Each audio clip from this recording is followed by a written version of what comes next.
Well, on behalf of Ingrid and Martina and the extended family, Ralph Salisbury, I would sure like to welcome all of you here. It is my great honor to have been asked to introduce the program this afternoon, to begin the spoken word part of it at least.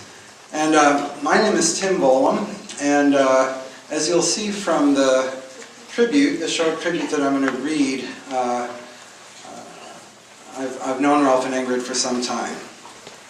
What follows are some remarks that I made to introduce Ralph at a windfall reading at the Eugene Public Library in the spring of 2012. And even though some time has passed since then, the facts and the feelings remain. Over the past 25 years, my wife Judy and I have come to know Ralph and his wife Ingrid went quite well, and it has occurred as we have lived as neighbors across the street from each other in South Eugene until relatively recently. In the beginning, there was the casual exchange of pleasantries and the shared experience of raising teenagers, and eventually this situation led to some socializing with Ralph and Ingrid, to becoming acquainted with their circle of friends, and to certain social rituals like lighting fireworks on the front lawn in early July. So, neighbors on Charlton Street for 2+ decades. Back in the beginning, I couldn't have predicted the circumstances that would eventually bring us together in more distant places as well. For example, a week of tropical weather one rainy Oregon spring in Playa del Carmen, when it was still a sleepy little town, down in the Yucatan, where we shared a VW bug to visit various beaches, where we snorkeled in the clear blue water and ate wonderful food al fresco. Or at the end of the 90s, when Judy and I were teaching at the Frankfurt International School in Germany, having Ralph and Ingrid visit the school as writers in residence for a week of workshops and readings, and then heading over to the Moselle Valley with them on the weekend in search of the perfect white wine. I still remember the steep ridges covered with vineyards, the chill in the autumn air, and the warmth of good companionship with old Eugene friends. And so it went, and how we continued. Thank you, Ralph, and thank you, Ingrid, for your ongoing friendship, for all the conversation we've had over time regarding literature and the arts, for continuing to be good neighbors and good friends. And now, to segue to today with a very recent piece of news. Ingrid has just learned that the online academic scholarly journal Transmotion has accepted a proposal for a special issue consisting of 8 to 12 essays from scholars around the world, critically examining all sides of Ralph's work. This special issue of Transmotion is being edited by 2 scholars and great fans of Ralph's work, whom Ralph never met. British professor James McKay of the University of Cyprus and A. Robert Levy of the University of Kent in the UK. Transmotion regularly publishes scholarly examinations of the best of today's authors of Native American heritage. The online publication date of this special issue about Ralph is still to be announced, so please keep your ears open for an announcement in about a year's time, or possibly sooner. It's clear that this recent news from Transmotion is but one sign of how Ralph Salisbury's influence carries on. As we proceed with our gathering here this afternoon, I'm sure that we will sense many other signs.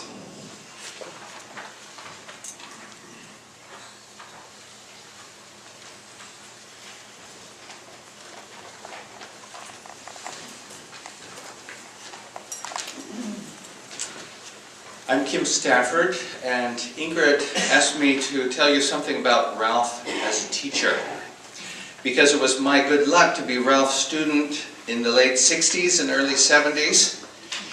Anyone who sat in Ralph's presence discussing poetry, whether poetry in a book, poetry freshly written, poetry in the process of being written, or just something that might become a poem, a notion being dreamed toward a beginning, Any such lucky person will know what I mean when I mention the buoyant good humor that filled the room in Ralph's presence, like a halo of possibility, a welcoming light. I remember incandescent classes with Jim Heinen, Olga Bruma, Scott Walker, Robert Vandermolen, a truly wild tribe of makers. Ralph held us to account for the best we could do to help each other. He was less a professor above than a friend with. Later, Ralph and Ingrid moved the house, put it on big wheels, and rolled it away. Imagine that, moving a house. But early in my experience with Ralph, he moved the house of making from the sometimes arid structure of the university into a realm that could only be called the honeyed vernacular.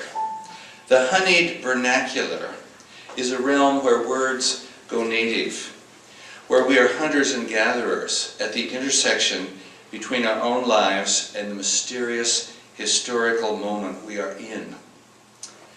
Ralph had been a student with my father at Iowa in the 1950s, and maybe their teacher, Paul Engel, passed on to them his landmark notion that the most important poetry will occur at the intersection of the most ordinary experience and the most extraordinary imagination. Whether we met in Ralph's office, in a classroom, or in someone's living room or kitchen, a rainy bike ride from campus, the spirit of Ralph's teaching was consistently intuitive, exploratory, almost feral, in search of what truly lives in words. After my schooling, Ralph and Ingrid continued to provide a benign musical tone of welcome to what I tried to do with poetry. Their friendship with my parents and their work as poets in the schools provided a background to my own connections. The whole spirit of starting with little things in schools with young writers, or on the page with a young poem trying to grow wings, this welcome made much possible. It was about friendship then, as it always had been, but now a kind of atmospheric teaching completely unencumbered by credit or grade. The old baseline remained, an accountability to the authentic voice, a need to honor what calls to you, the requirement to seek surprise. As a teacher, how do you plan for surprise? Ralph kept that question alive. A little side story to illustrate what Ralph gave us. In this building, Gerlinger Hall, right through that wall, when I was studying poetry with Ralph, I was also a regular for recreational folk dance in the gym. Every Tuesday and Friday. How many of you were there dancing, folk dance? Yavano Yavanke, okay?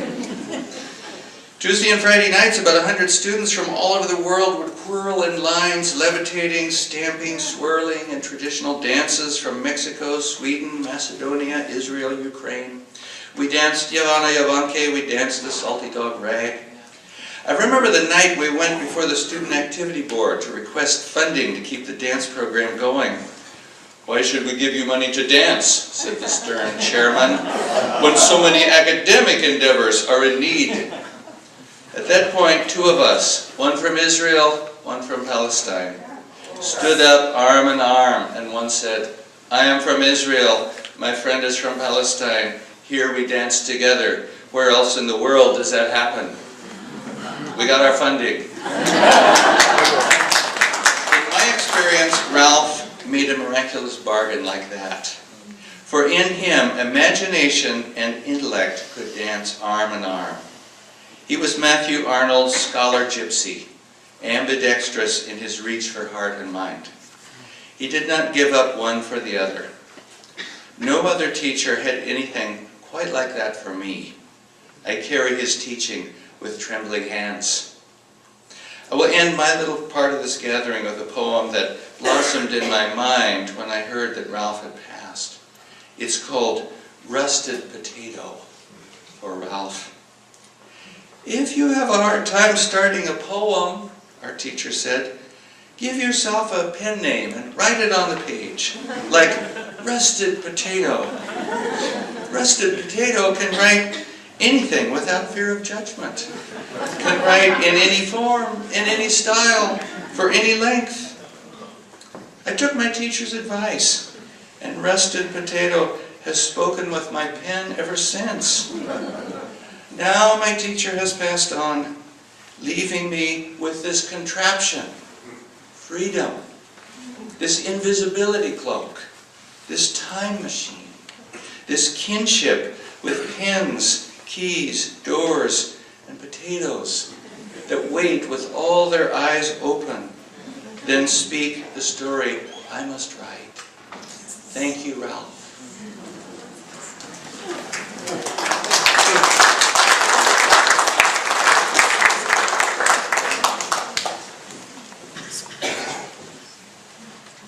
Hello, I'm just going to share some memories, particular personal memories of Ralph. I met him in 1960, which is 57 years ago, when I was an undergraduate English major here, and he was a new young faculty member from the famous Iowa MFA program. Ralph came to Oregon at the time that this university was developing its own new MFA in creative writing. His arrival was a breath of fresh air. I loved the university, but in those days there was a clear demarcation between faculty and students, and the attitudes were especially difficult for aspiring young women writers.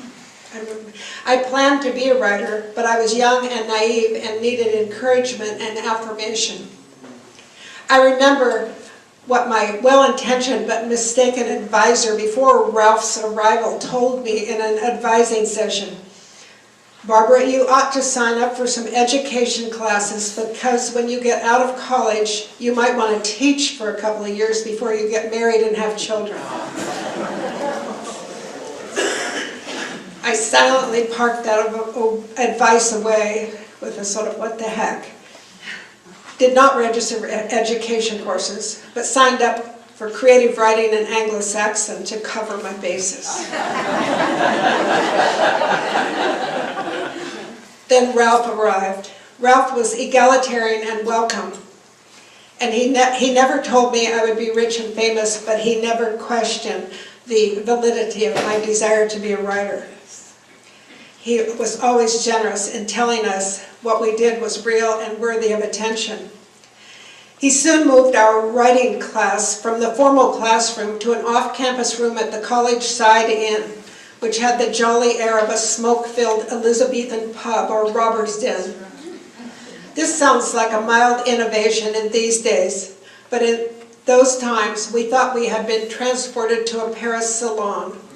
We sat around a big scarred oak table drinking coffee. We competed, we shared, we mouthed off, and we bonded. Ralph also suggested we get together informally at people's apartments and read our poetry to one another, as Kim remembered. Not only as teachers and students, but as writers. Canadian poet Earl Burney came to the university that year as a visiting writer, and he and Ralph hit it off, both nonconformists. I remember the two of them in the shabby third-floor apartment where I lived, sitting on the floor, passing the Gallo-Hardy Burgundy. Though I do remember Ralph had a little silver flask in his pocket. And reading our poems. Everybody got loud and clamored to read, and Marilyn Creasel even declared herself the white goddess. Radically, Ralph even suggested we send our work out to magazines. Tentatively, I did, and was filled with aspiration when two of my poems were accepted my senior year. Ralph was faculty and editor of the Northwest Review, University of Oregon's literary magazine, now sadly defunct, and invited us to read and comment on submissions. So not only were we writing and giving readings and sending work out, suddenly we were editors. Once my husband and I completed graduate school and moved to Michigan and Michigan State University, we regularly returned to spend our summers on the Oregon coast. Passing through Eugene, we usually stopped to say hello to Ralph and Ingrid. Hello often turned into dinner, with Ingrid cooking up something impromptu and delicious, Then talk would lead to reading poems to one another, and before we knew it, it was midnight, too late to head for the coast. I don't know how many times they made up beds for the whole family, and even the dogs slept somewhere. It's true. I think, was that polite of us? But they were always Now I have to describe one memorable summer day when we arrived from Michigan and Ralph wasn't home. Ingrid told us where to find him, and there he was with his shirt off, boots on, and there's the picture that I took that day came through. Sweating in the sun and preparing to move a two-story house from one side of Eugene to the other. McDonald's wanted to clear a lot for a new franchise and offered Ralph and Ingrid the house. And I thought it was for $1, but Ingrid told me it was free, but they had to pay $20 for a permit or something. So take this house, right? The move was imminent. The hitch was that the two-story house was too tall to be moved legally through the neighborhood streets of Eugene without dismantling a chunk of the city infrastructure. So how did Ralph deal with that? After going through an incredible maze of permits and arrangements, Ralph dismantled the entire second story and put it inside the first floor rooms of the house. He then supervised safely moving the house off its foundation and across town to its new location. That was just the beginning. What do you do if you take the top of a house off and put it inside the bottom? Ralph proceeded over days and months and longer to put the second story back together on top with improvements and modifications. Sometimes this even involved Ralph balancing perilously on scaffolding high on the outside of the second story or on rafters and ladders inside. I don't even know how long it took. That first year, I think the water supply was an outdoor hose attached to a house spigot. Never mind commode and bathing arrangements. The house arose, the marriage survived and flourished, and Ralph, Ingrid, and their daughter ended up with a beautiful house on a solid foundation. Of course, the bigger picture is that Ralph accomplished this and so many other things over the years, including teaching and advising countless students and sending them off to careers in writing, teaching, filmmaking, and more, while continuing to publish an amazing body of his own work in poetry, prose, and translation. I will always miss Ralph. Even today when we were driving here, I had this feeling, I think I'll see Ralph today. I'm going to Eugene. And of course, we're seeing Ralph here. He was a friend and an essential influence in my life. I am sorry no new works will come our way now, but he leaves us with so much to appreciate, enjoy, and remember.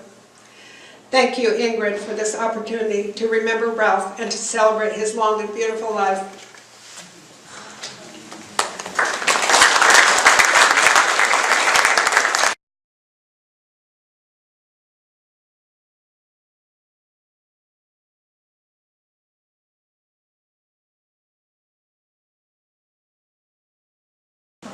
Elephant shoes in memory of Earl Burning.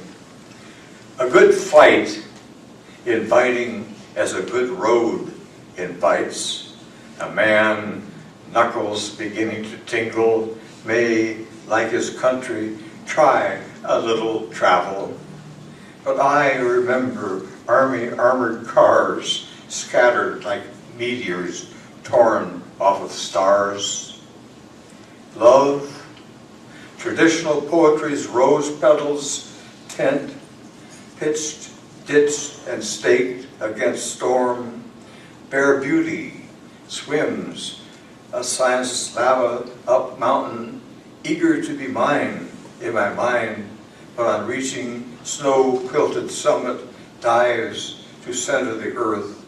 And I, afar from idealizing man, I abide in a rented house, work 40 hours a week for someone I dislike, like many of you, and picnic in our public wishes, resenting your noise as you do mine, or when you shamble over to offer the use of the fire you have made for hot dogs, or one of those obscure metaphors about weather nobody ever understands. I feel like crying. So long our kids would have a salt lake to sail newsprint ships, the Hiroshima, the Nagasaki, half across. And if I do not cry, not daring to risk melting the ice, all of us skate toward eventual summer. Forgive me for being no better than you, a poet who will stumble and fall over a final syllable, though living for good moments, which sometimes seem oftener and longer, sometimes not. Forgive me, this early morning verse, sputtering like a power mower, almost out of gas, below your bedroom window, when you were maybe in the best dream of your whole life so far, or loving your wife, or feeling your own poem, scampering into its den, ahead of the alarm clocks, steel-edged bicuspids, and the god-awful elven shoes of the usual things that you have to do.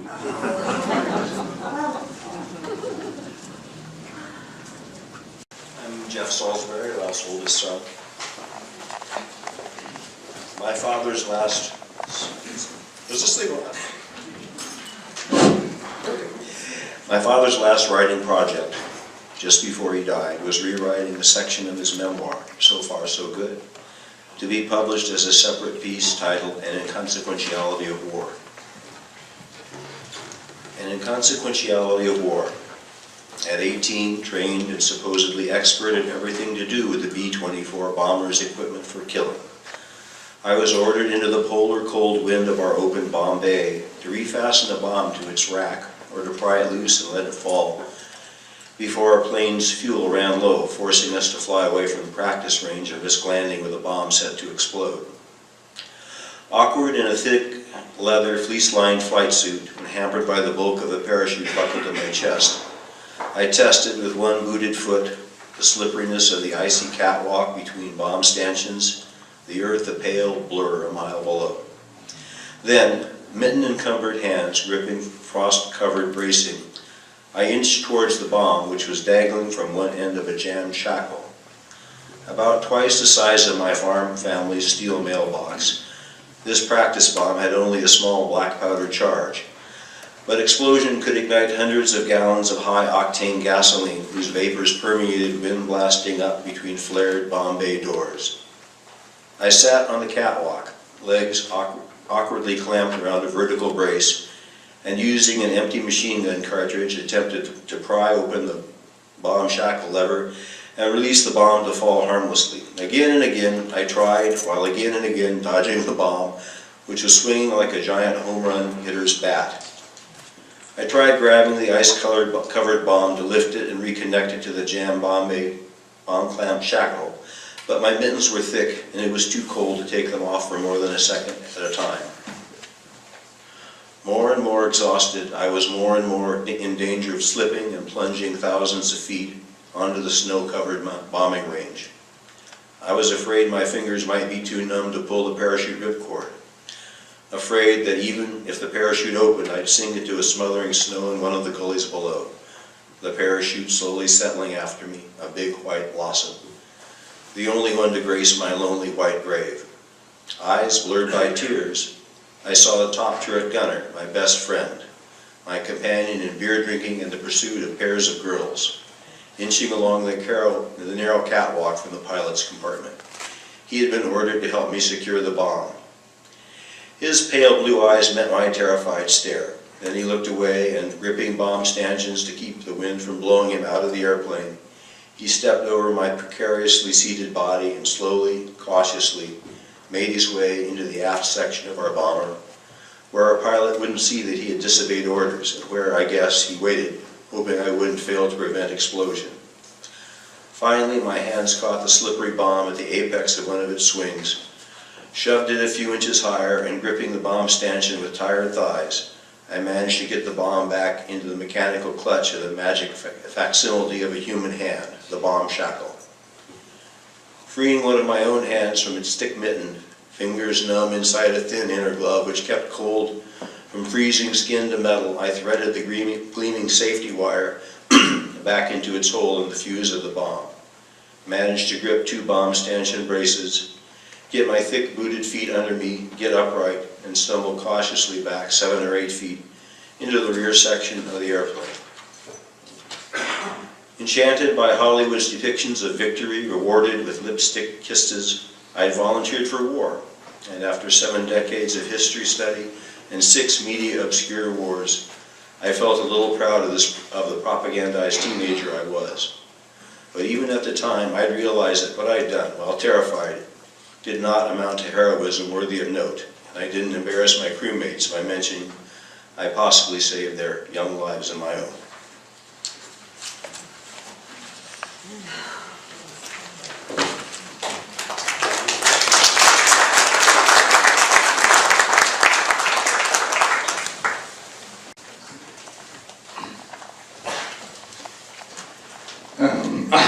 I'm Brian, his younger son. I'm going to read 2 short things and a little bit longer thing.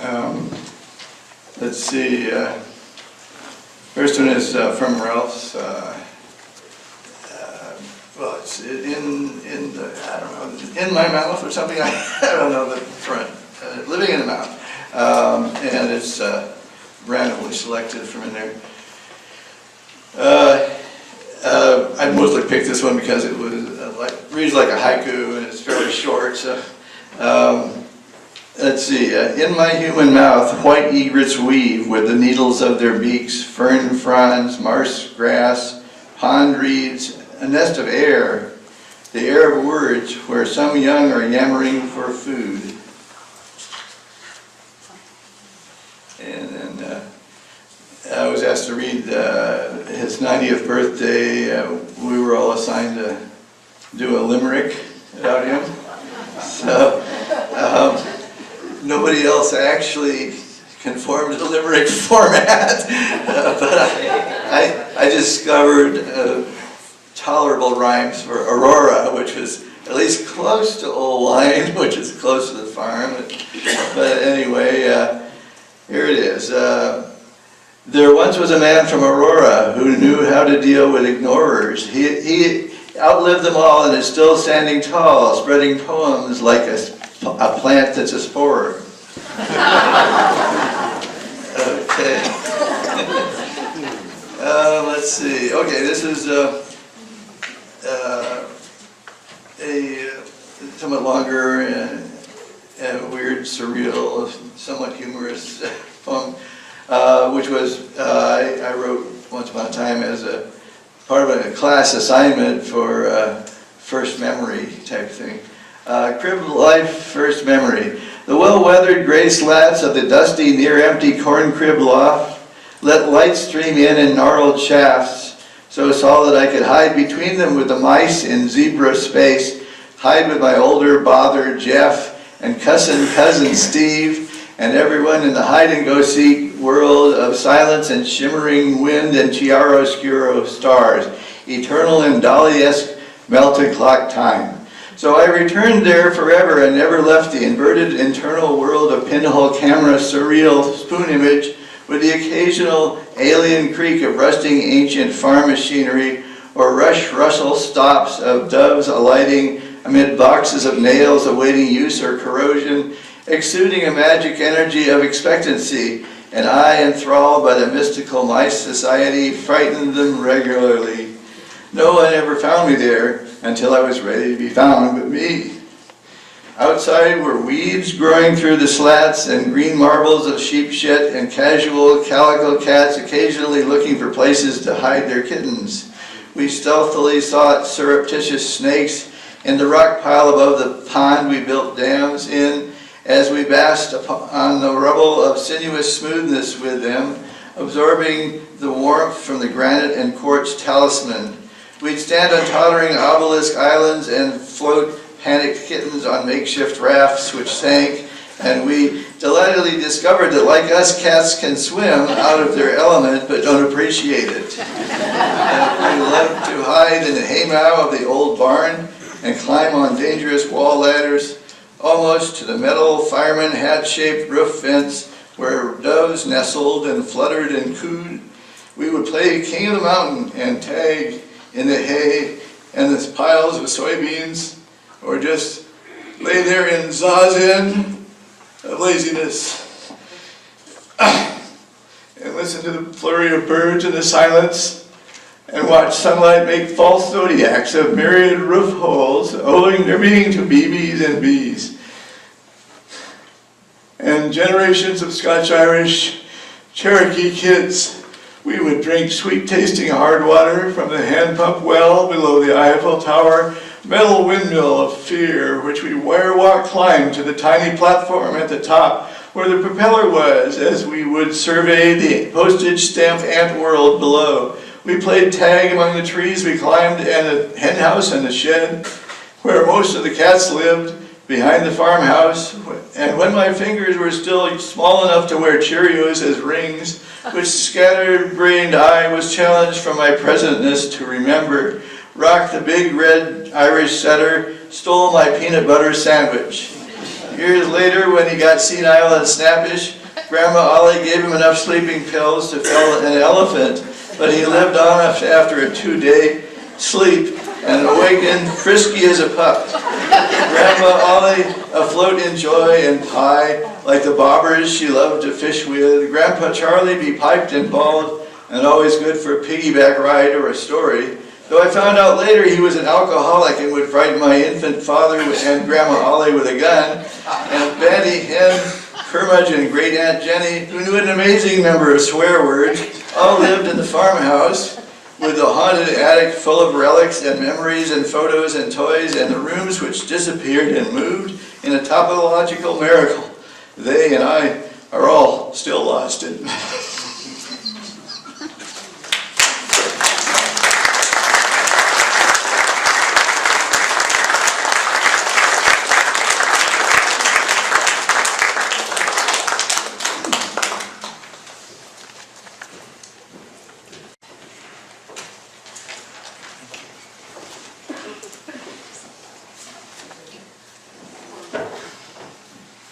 I love your poem, Brian. It's really good.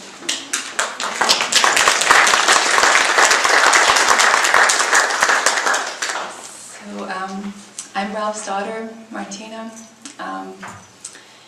and yeah, right here.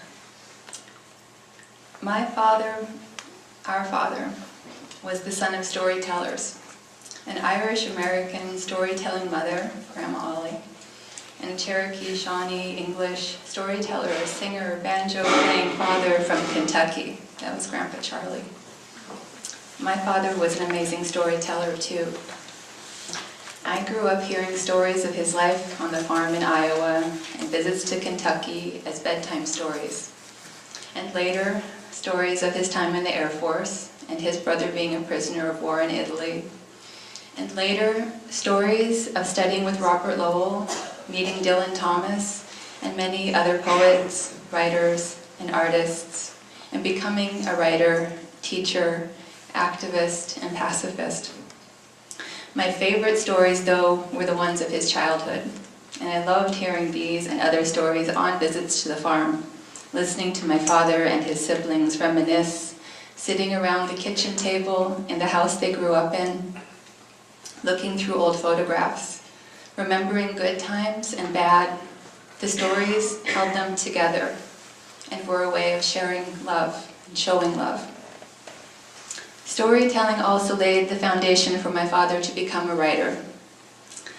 He once said in an interview discussing his discovery of Faulkner, one of his heroes, that, quote, Faulkner's headlong surge of words in search of feeling and meaning moved me deeply, and the voice was southern, like the voice of my storyteller father, who was, I reckon, my most important literary forebear in oral literature.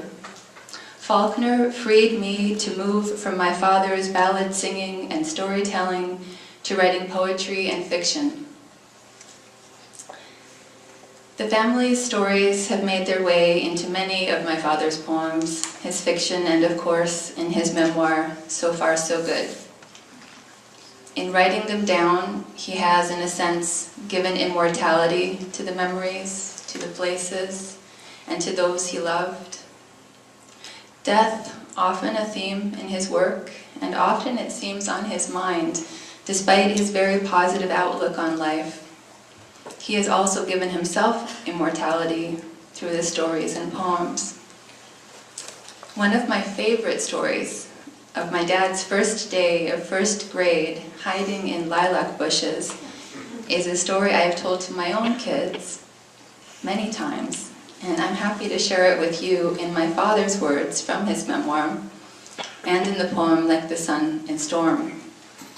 Inspired by the same moment, both share images of light shining through lilac blossoms and illustrate my father's love of life and seeing beauty and good in the world. Also here is a credit to my grandmother for having started him early on his path toward learning by allowing him, probably encouraging him to start first grade at age 4. She was at home with a 4-year-old and a 2-year-old and a new baby, and going to school sounded like a good idea, I'm sure. There was no kindergarten at that time. Side note, the manuscript for his memoir, which won the River Teeth Award for literary nonfiction, included many poems woven into the text, relating to the stories that they told. The poems were not printed in the final book due to an editorial request to bring down the page count. And I love the book as it is, but I am hoping that someday a version of the original manuscript will be printed, as the poems made it even more beautiful and offered insight into their meaning. So here is the story. I'll make it quick. Beyond the fence and across the road were a schoolhouse and teeter-totter and swings. At morning recess, the children, including my 2 brothers, were let out for a while to play. Maybe hide and seek. Maybe red rover, cross over, cross over. Maybe pum pum, pull away. If you don't run, I'll pull you away. Maybe gender-integrated baseball. Lonely and wanting to play too, lonely and wanting to play too, I slipped through the fence and crossed the road. The teacher was probably using recess for grading papers. She didn't know about her extra pupil. And by scampering back across the road when the end of recess bell rang, I contrived to enjoy many playtimes before I got caught.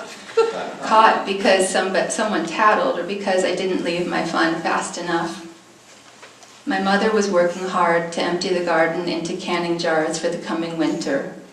Probably feeling that my little sister and brother were providing her with enough pestering, she yielded to my wish, and kindergarten not yet heard of let me enter first grade at age 4. During school recess times, I'd enjoyed the playground's wooden teeter-totter, its rope-strung rubber tire swing, and its dozen or so playmates, and the big kids had been delighted to have a little one to baby for the 15 minutes of recess. I had thought that first grade would be an all-day playtime. My first day of being an actual pupil, I joined in a game of hide and seek before school started and hid in a lilac bush. When the teacher pulled a rope to ring the bell high up in the little belfry atop the shingled roof, all of my playmates ran to stand in the shadow of a wind-whipped flag and make a murmuring like I'd heard when shushed and guided past a church. The teacher and all the line of pupils went indoors, but no one had chanted "Ollie, ollie out and free," and I stayed in the lilac bush. The teacher sent my big brother Ray out, but he did not find me. Although she'd never joined the games at recess, the teacher herself came out and looked around, calling my name. She checked the woodshed, a windowless, dark, and scary place. She checked the boys' toilet, a wooden cubicle with a dark, smelly pit dug under a wooden seat into which 2 holes had been sawed. She checked the girls' toilet. She made a final check of the deep road ditch and looked toward the gap in the garden fence. Then, hearing increasing noise from inside the school, she went back in. At first, it was pleasant being alone and free to daydream and exult in having hidden so well. It was pleasant breathing the fragrance of lilac leaves and the faint lingering fragrance of a few blossoms, which had wilted and turned brown, as Dad's pipe tobacco but had not fallen. It was pleasant, but I began to miss my interesting playgroup. After a short while, I went to the door through which all of my big playmates had disappeared. The door was heavy, but carrying bucketfuls of shelled corn had given me strength. I got the door opened wide enough to admit my scrawny little body. The hallway was shadowy and quiet and empty and scary, but a lone window lighted an enamel water dispenser inside a small alcove at the end of the hall. Sorry. I lost my place. I chose the door at the darker end of the hall, pushed, and entering a room with many windows, I saw my playmates seated in rows as straight as those in which they'd stood beneath the flag. Everyone was grinning and holding fingers to lips to shush me, and pointing toward the second hall door, which was still swinging from the teachers having gone out for a second try at finding me. I was the school bad boy. I was a hero.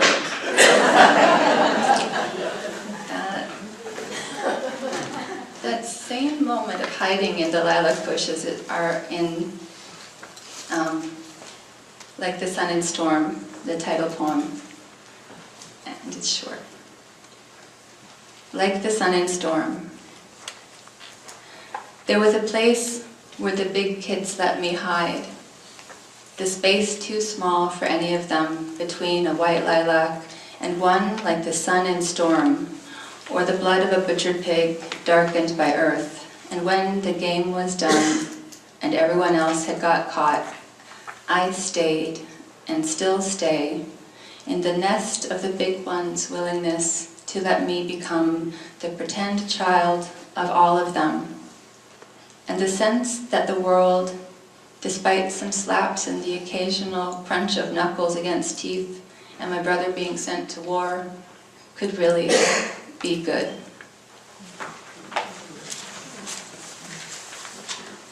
Thank you.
I'm Joe Hines, and I joined this English department back in,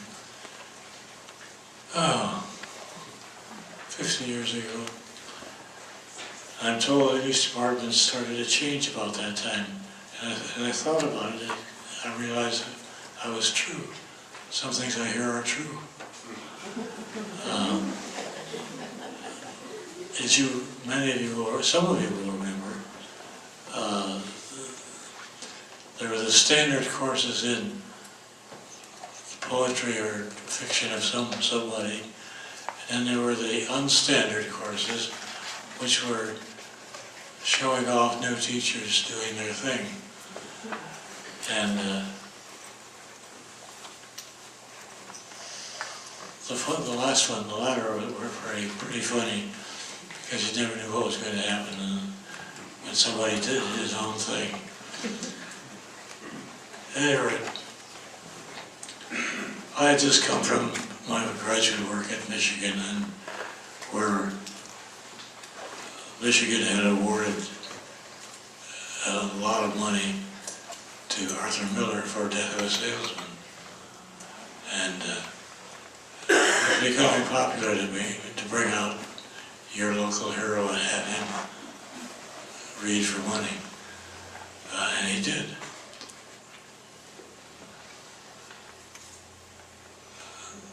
When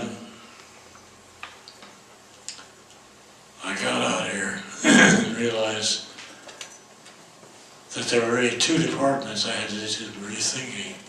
The two departments were the English department and the creative writing department. And one was considered to be within the other. That didn't last long. Creative writing went its own way and has its own department still, which is good.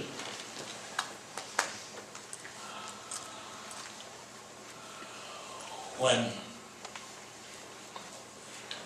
as part of this new regime, I was expected to cooperate, I had to ask what to do.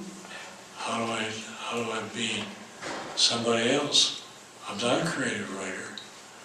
I admire them and I wish I were one, but I'm not. And they told me, keep out of the way mostly.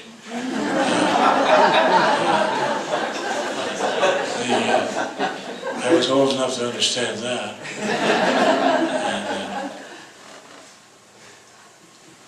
And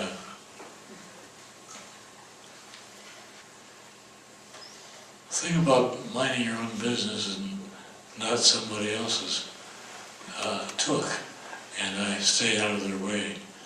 But about that time, Ralph joined the department as well, and when she was assigning parts for this show,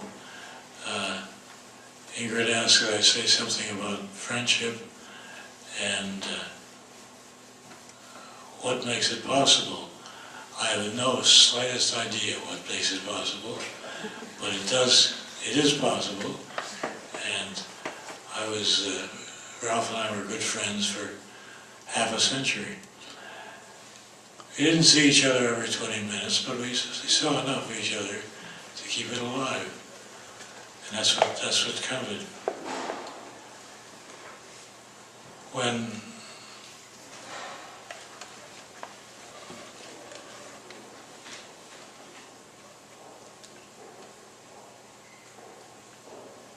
I have to apologize because I've just been diagnosed within a couple of years with Parkinson's.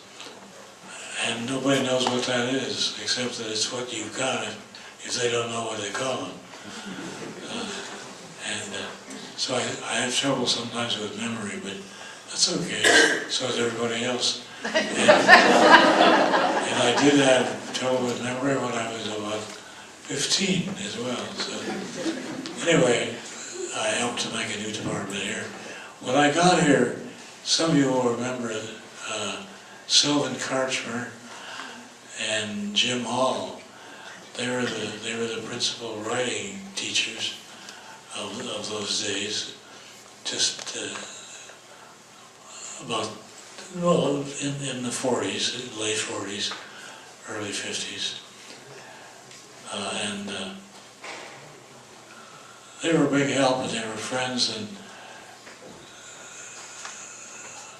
when he went to Texas, Sylvan even published one of my articles, which I thought was testimony enough to his friendship.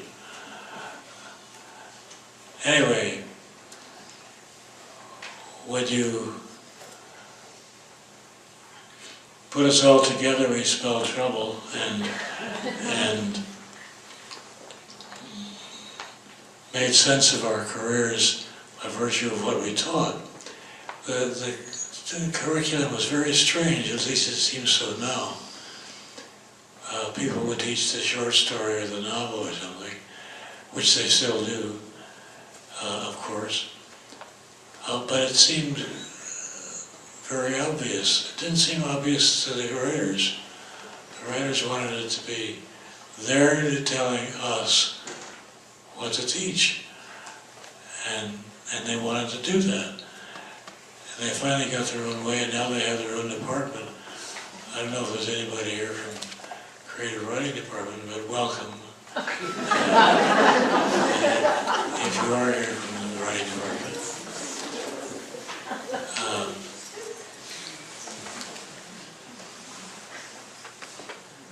Ralph and I met when we were both members of something called the English Department, and before the split. And we never thought about it as a challenge. I mean, we figured if you're going to teach the short story or poetry someplace, what's the difference what room it's in or what time of day? And the point is that people are exposed to the stuff, to the literature, and you can take it from there. And we did. We never questioned each other's premises or challenged each other for existing or anything like that. We just existed and taught. I hope we did a good job. Anybody in this building ever a member of any of my classes? It's frightening. It was a great class, Joe. It's also kind of surprising that you're still alive. Nice work, guys. Do it some more. Anyway, I'm here as a preface to better things. I'm not going to read you anything, whether I wrote it or not. And I'm going to turn the cranks over to the successor. And I don't even know who that is. But he or she is on the program, and I'm hoping we stick to the program. Thanks for putting up with me.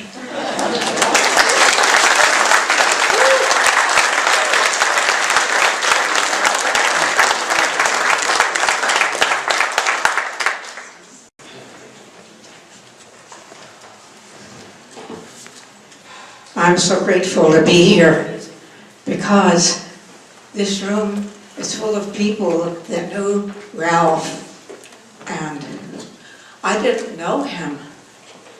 I only knew of him.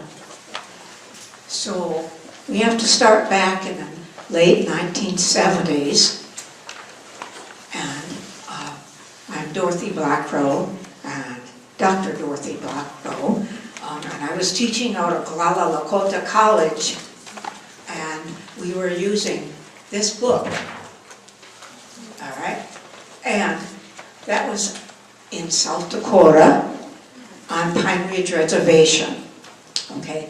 And so we had 8 or 9 trailers, and so we had students. The teachers would drive to the trailers, and most of my students were first language Lakota and second language English, but not very good spellers. So at the same time, one reservation over was Rosebud, and at Sinte Gleska College was Simon Ortiz, the author of this book. And so we used this book, Earth Power Coming, in our classes. And so Simon and I would get together and figure out what we would do and how we would get the bilingual students to actually write stories and in English, not Lakota. So he asked me what my favorite story in this book was, and he said, was it Leslie Silko, or was it Linda Hogan, or maybe Louise Erdrich? And I sort of paused, and I said, oh, my students loved one of the best stories in the book, and I have permission to say it. It was called The Son of the Bitch and the Dog. And Simon said, oh, well, what about you? What did you do? And I said, well, I loved it too, because, first of all, it was a res story. I mean, not like a literary story, you know. And the other reason was it was very funny. And not only was it very funny, but it was very subtle, the last line, and so on. And so, for all those of you who don't know about The Son of the Bitch and the Dog, I have 21 copies over there on a table. So, the first 21 people that don't know this story, it's a gift to you. All right. So, I knew of Ralph Salisbury in the back of this book. It said he's a tribal poet, and he lived in Portland. Well, Portland, Oregon. So I sent a letter to Portland, Oregon, except he wasn't there. By that time he was in Eugene, so I didn't know him for a long time until in our family and traditionally you honor the elders. And my father, who went to OSU and Michigan, University of Michigan, in his old age, he moved back to Corvallis, where the Mack family was they were 1852 onward pioneers and so on. And so my aunt called me up one day and said, you better get out here, your father's not getting out of bed. So I moved to Corvallis, lived in Quaker Meeting House as a house resident, and I had the honor to drive my father around for 3 years before he died playing golf. He lived a very full life. We were going to pick raspberries afterwards, but raspberries were just shared at his memorial. So in the process somewhere of getting to Corvallis, I never got to Eugene. I'm not sure, and to be honest, I can't remember when I first met Ralph. I just kept thinking, wait a minute, did I go to Tsunami Books?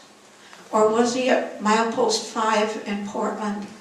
Or was it at the library that the show was showing there? So I have to be very honest.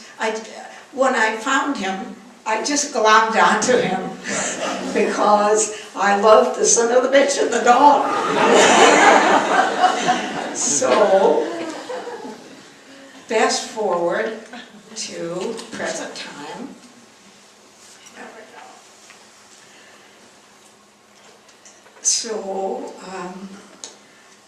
I didn't know where I met him, but we connected at some point in 2003 and 4 because of the Iraq War. And other people have spoken of how Ralph served in the war, Second World War, but that he had changed his mind over the years and become a pacifist. And so I know that Ralph and Ingrid were against the war in 2003 and 4 in Eugene with some of my friends like Peg Morton, other pacifists, and I was standing in the corner of Newport, Oregon, with about 100 others, including one guy with a tuba. So we had our war resistance that way.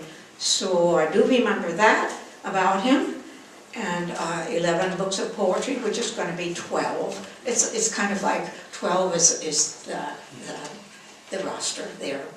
And the next thing that happened is, of course, I was teaching in Corvallis at part-time, like Write Your Life Story and Native American literature, and at Lynn Benton and elsewhere. And so Ralph asked me to give him a story I'd written, and I'm not sure where it was published, but it was called Legend of the Hubcap Lady. And he loved that story, and it's sort of the same kind, it's a res story, and he wanted to publish that in Yellow Medicine Review, which is over there, and that story is in there. It's been published a couple of places, and the important thing is both of us were teachers and we were encouraging other people to write. And so by that time I was teaching in Oregon Coast Community College. So I was trying to get my students to publish things, just as Simon Ortiz and I, back on the reservation days, were trying to get students published. And so one of my students is also published, thanks to Ralph, in the Yellow Medicine Review. So for me that was very important, because I could go and say, see, the rest of you, my students, you know, you were too lazy to give me anything. Look now, what, you lost your chance now. Yellow Medicine Review is out. And that's very important to me. And the last thing I want to say about that other people have not necessarily covered is the idea of, I'm writing stories about the injustices that I experienced in the 70s and 80s on Pine Ridge Reservation. Not just Wounded Knee 73, but the old treaty circle, the old treaty chants, and also it was Russell Means, and some of my students, we went up to what was then called Custer's Last Stand, and some of my students, we got some old manuscripts in Lakota, and my students began translating them and so on. And so we wrote with Russell's fiery rhetoric. It got changed to, now it's called the Battle of Little Bighorn. And so small changes, things like that would happen. And so Russell, when he came back from occupying Alcatraz, I know, because he told me so, that they went back and they stopped at Mount Rushmore in South Dakota. You know, it's the presidents, the four heads of the presidents, and according to Russell, he and his 3 other guys up there climbed to the top, and they peed on George Washington's nose. So one of the books I'm writing is about how the Lakota people felt about Mount Rushmore. Ralph had already gotten it written. And it's a fairly long poem, so I'm just going to read the beginning and the end lines.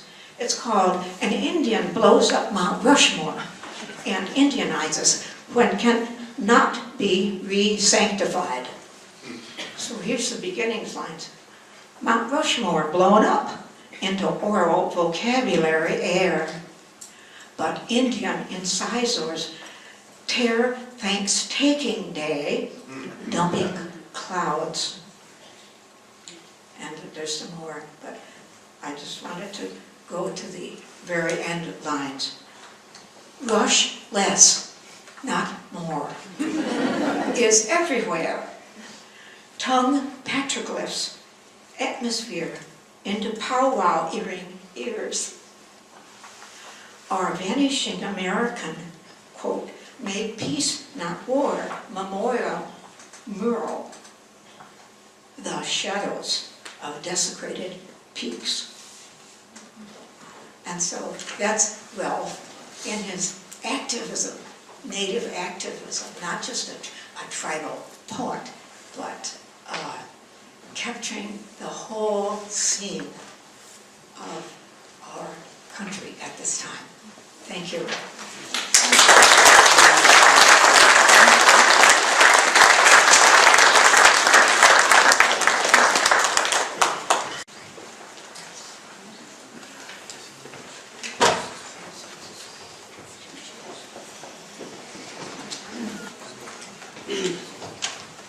Good afternoon. I'm Roger Moody, editor of Silverfish Review Press and publisher of Ralph's poetry collection, Light from a Bullet Hole, Poems New and Selected, 1950 through 2008. I've been asked to read the remarks that Arnold Krupat had prepared for today. He wanted to be here himself, but when he arrived at the airport in White Plains, New York, he was told that due to severe weather conditions, all flights had been canceled. I'm also going to read a brief letter written by Harold Gaske. Ralph worked on translations of the late Sami poet Niels Valkeapaa with Harold and Lars Nordstrom. Before I read the above, I want to make a couple of brief comments about Ralph's work. His poems and stories bore a witness to human suffering, the horrors of war, and were by turns generous and kind. He celebrated the beauty inherent in family, the mysteries of loss, the sadness of the human condition, and through scrupulous reflection arrived whole, wise, and in the moment.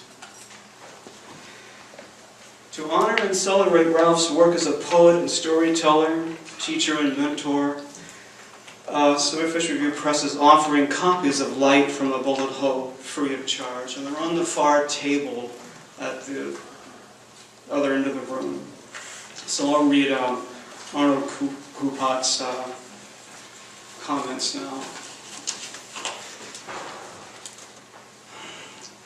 It's kind of funny. I'm glad to be here with you today. He's not here, of course.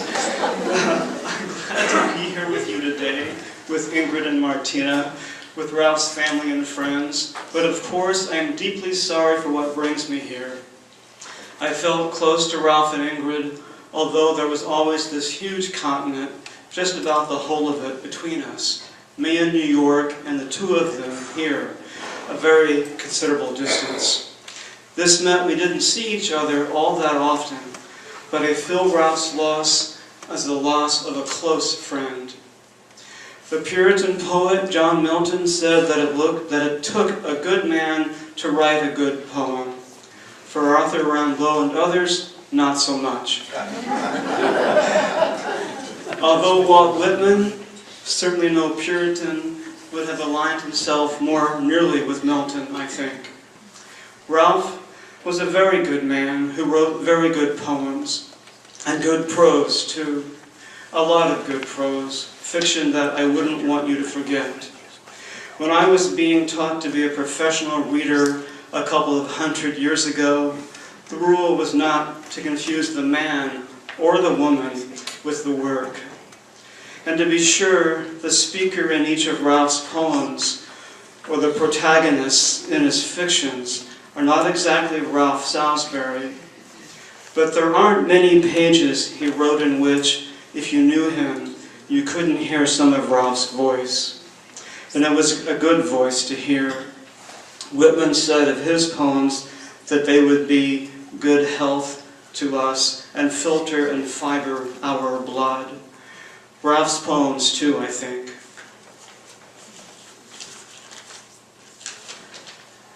For all the time I knew him, Ralph seemed a very wise man, wise in some deep sense, and much, much too wise ever to act the sage, all in caps.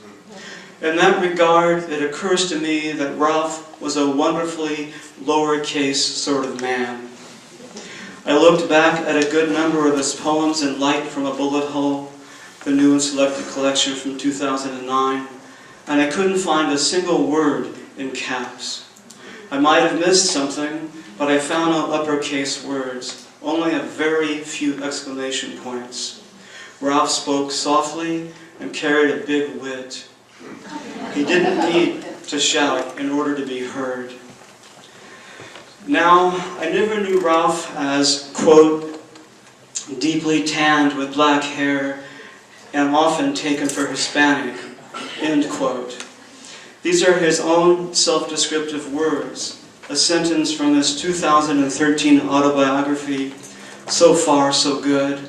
And I'll come back to that. But since this is the day before the day we officially honor the memory of Dr. Martin Luther King, it seems appropriate to honor the fact that Ralph was also a strong warrior for racial and social justice. In academia and in the wider world, a Cherokee humanist and an indigenous cosmopolitan. As he wrote several times in a phrase he adapted from Luigi Pirandello, you don't give half your love to one child and half to the other, but all your love to both. So did Ralph give all his love to his Indian people and all his love to his European people. A very good deal of love to all people and all the life on this earth we share. This is not to forget that several of his books are dedicated to Ingrid with special love. Ralph got a lot of his life into the autobiography I've mentioned, So Far, So Good. It strikes me as a perfect title for the narrative of what an earlier, briefer autobiography had called Some of the Life and Times of Wise Wolf Salttown. So Far, So Good.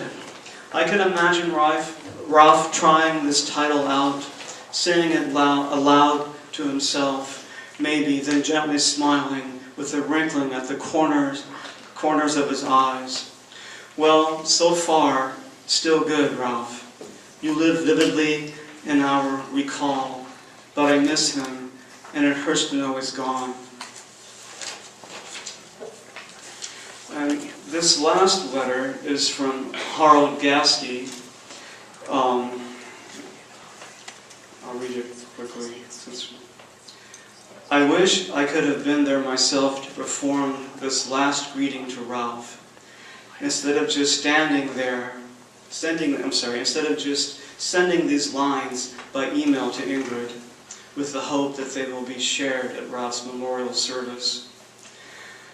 Through the last 25 years, Ralph and Ingrid were close to us, and always a unity my family spoke of as Ralph and Ingrid. These memories will be something we cherish, and they will continue to live with us. All the wonderful times we have spent together in Samiland, Norway, several places in the U.S., and our meetings in Venice, Italy, and Germany. Ralph was a native brother who I am proud and honored to have had the opportunity to collaborate with on several occasions. I am also very happy that Ralph, Lars Nordstrom, and I managed to complete the translation of the late Sami poet Niels van Kiepan trilogy last year. I know it was Niles' wish that the Triapa, as he called the three of us, should translate all the three most essential books of his, And I know Ralph was happy to be able to fulfill his promise to Niels from years back when they met at a poetry festival in Helsinki, Finland, to make Niels' poetry known to the world. Ralph and Niels had so many of the same values which they happily shared with their readers. Now we are left without any of them speaking directly to us anymore through their soft voices and warm smiles, but their poetry and their writings prevail. Reading Ralph's poems is like hearing his voice through the words. On behalf of his family, I want to thank you for your friendship, welcoming home, and good talks on topics covering all aspects of life. Ralph will live on in our remembering through the texts and through stories we used to share. When Niels was buried, I attached 2 eagle feathers to his coffin. I would have given feathers to you as well, Ralph, so the 2 of you could fly, soar together on the other side of life. Warmest regards, Harald, Britt, Surrey, and Alas. Thank you.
thanks to the motet singers for that beautiful gift to all of us. It's a song that Ralph didn't get to hear last spring, the first time he didn't come to our concerts in 17 years. I was able to sing that with this group last year, and it's a joy to hear it again.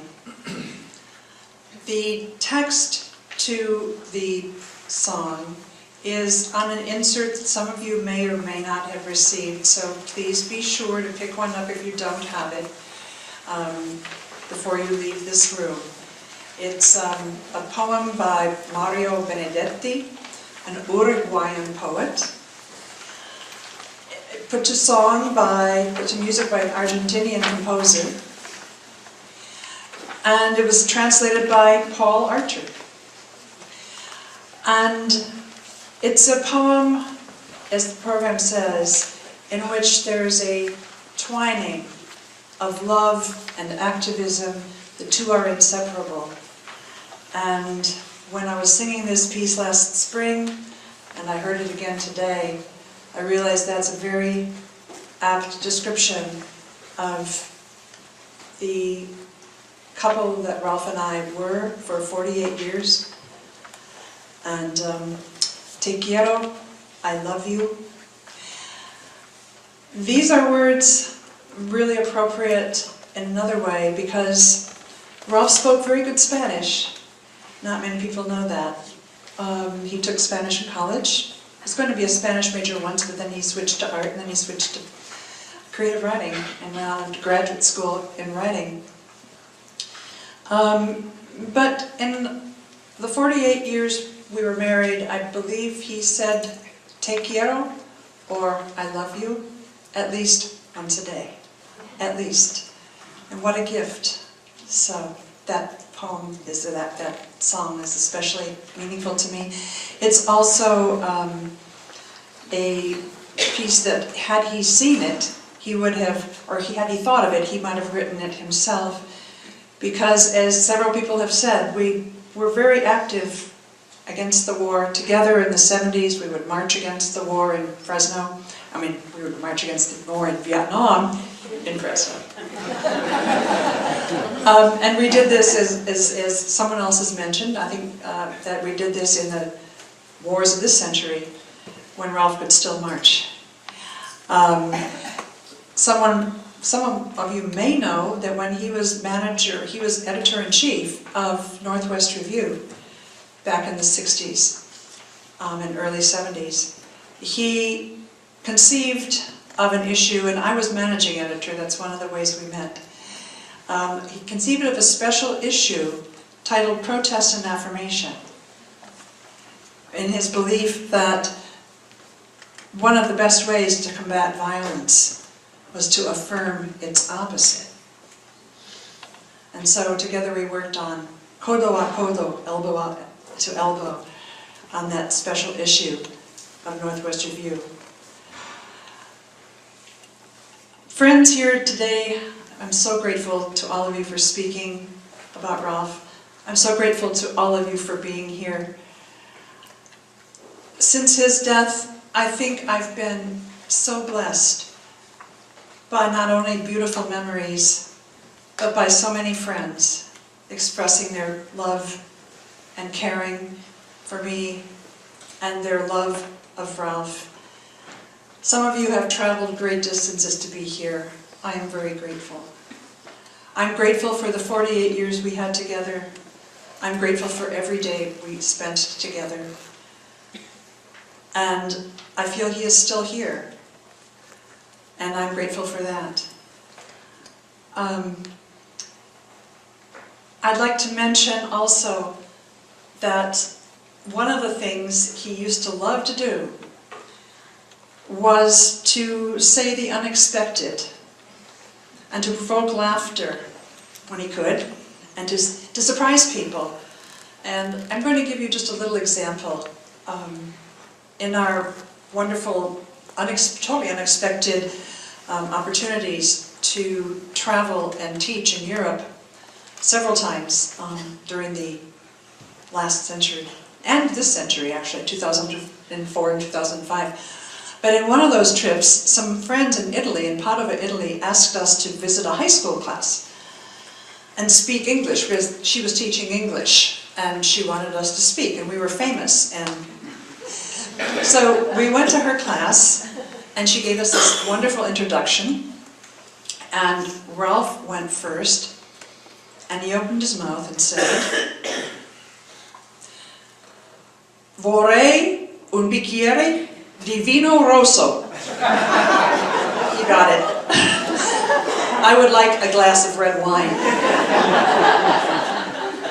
He had that class in the palm of his hand.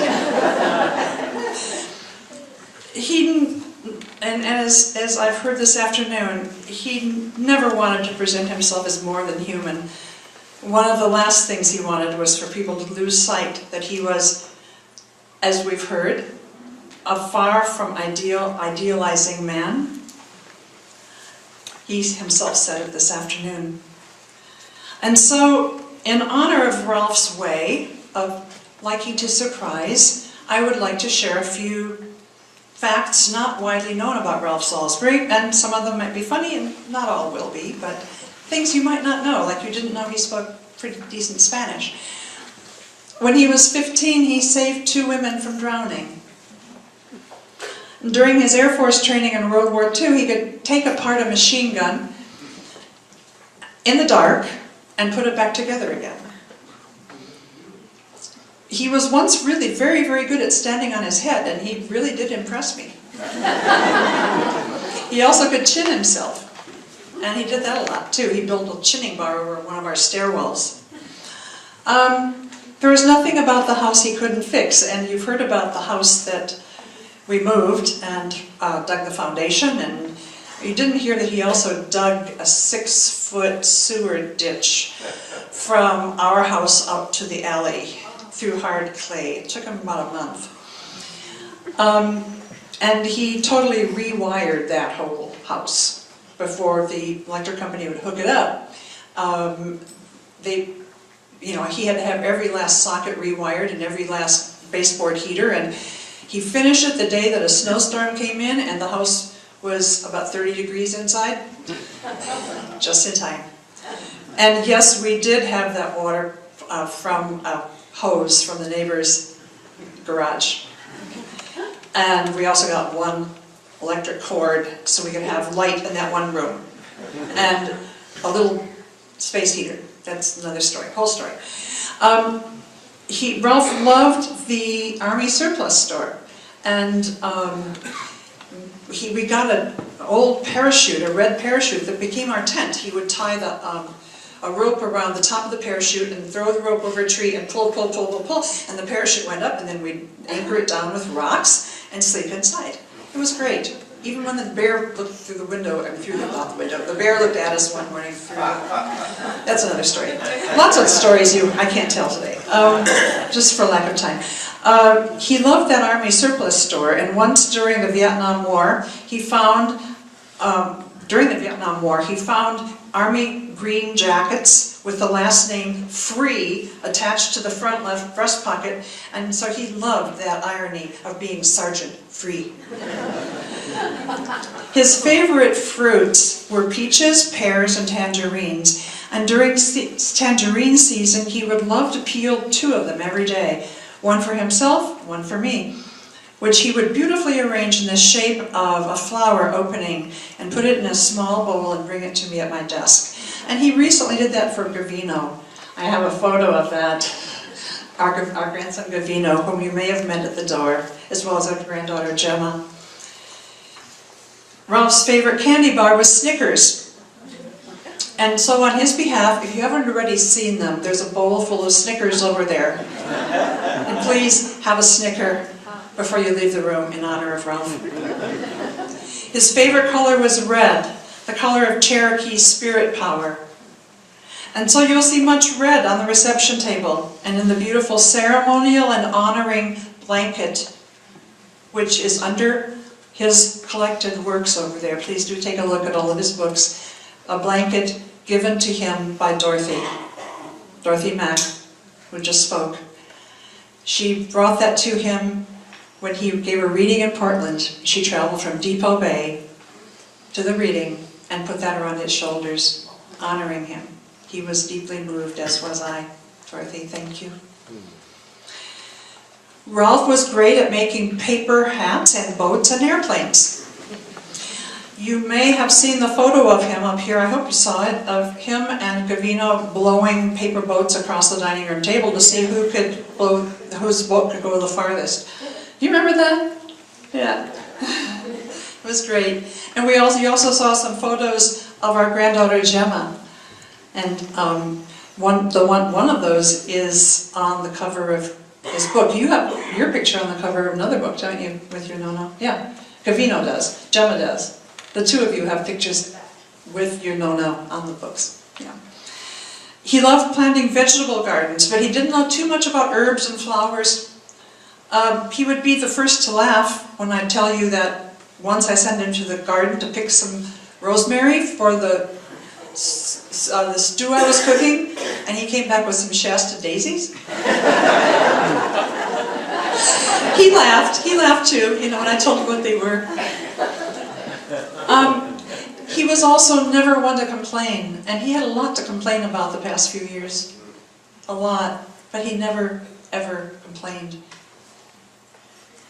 He had some very serious health issues for the last 3 years at least, as well as a quintuple bypass in 1996 and a heart attack in 1987 and some kind of cancer about that time too. So he was a survivor. Although he may sometimes have felt angry, I never, and I mean never except for one memorable occasion, saw him get angry, which is pretty amazing.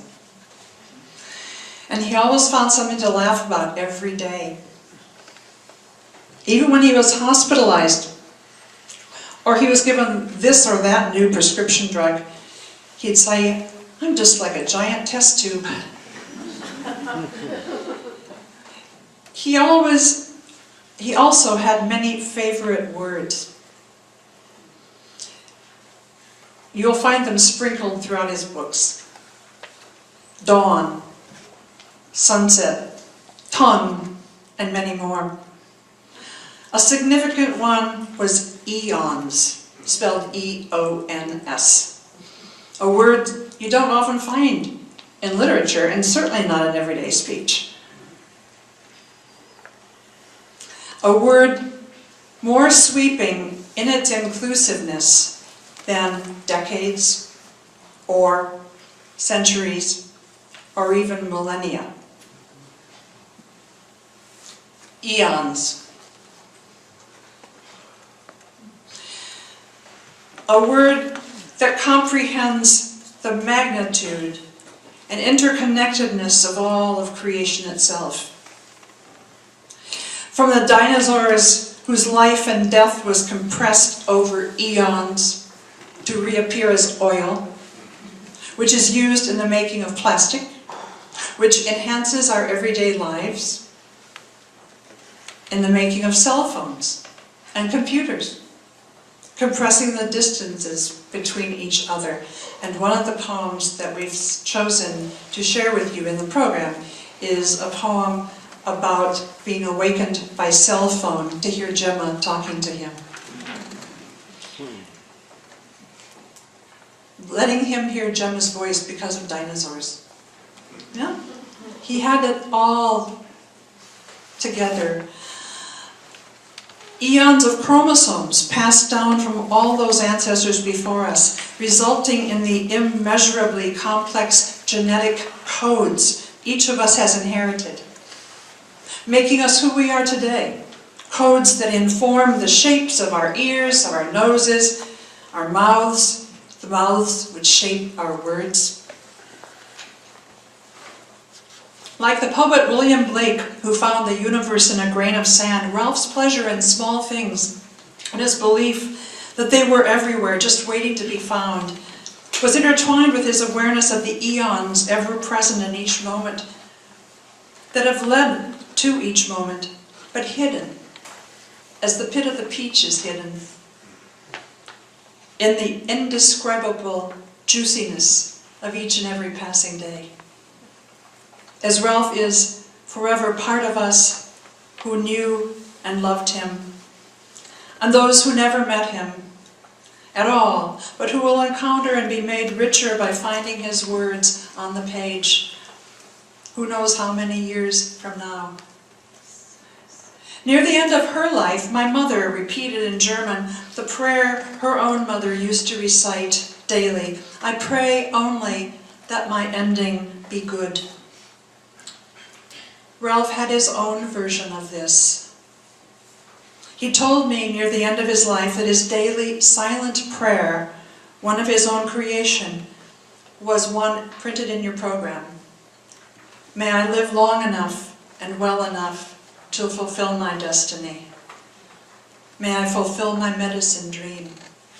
May I follow the medicine path to its end. And may I and my loved ones live a life of beauty and happiness after death. Another prayer is one he wove into one of the last poems he wrote. During his final hospitalization, he quoted it to his family several times. It's not in your program, but I'm going to read it to you. It contains, as much of his work contains, the awareness of the universe in the grain of sand, in the image of a seed burgeoning.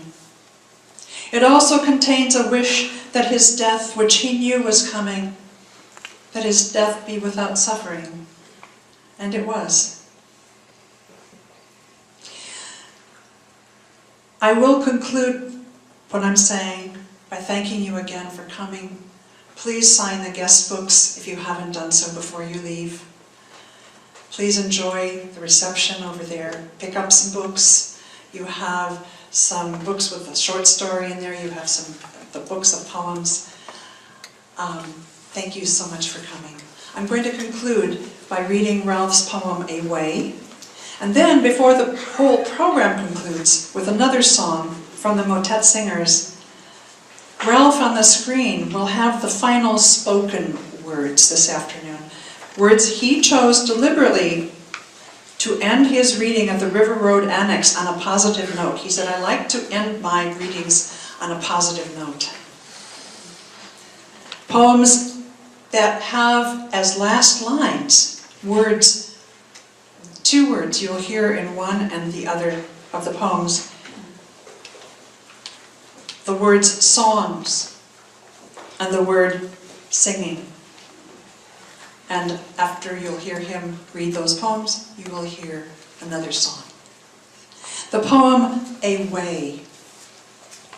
The surge of seed from soil's benign rot into sky's inscrutability conveys what is meant by air centuries of poets' tongues have shaped to pray that the kindest cessation creation could conceive might be their way. And so, dear friends, it was his way, and I'm grateful. Thank you.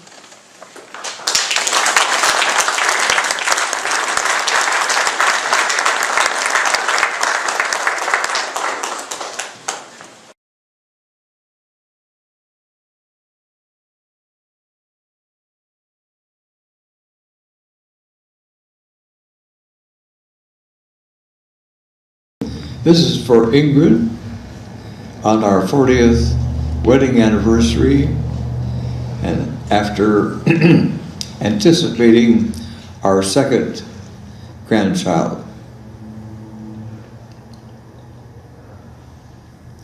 Daffodils or cardinals, an anniversary bouquet for the 40 years grown or flown. Full moon settled into petals, yellow impossible to write, a red sunset or dawns blazing into vanishing, or rising into glorious, long anticipation of generations, unknown, unknowable, but yet inevitable songs.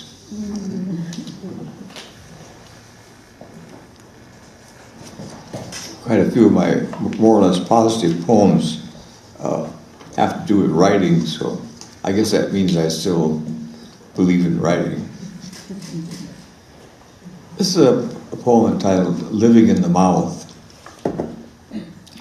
Jonah and the baleen whales, strainers spaced just wide enough to gulp tiny plankton, taught me, as did the millions killed in the U.S. invasion of Little Vietnam, the gap between myth and reality.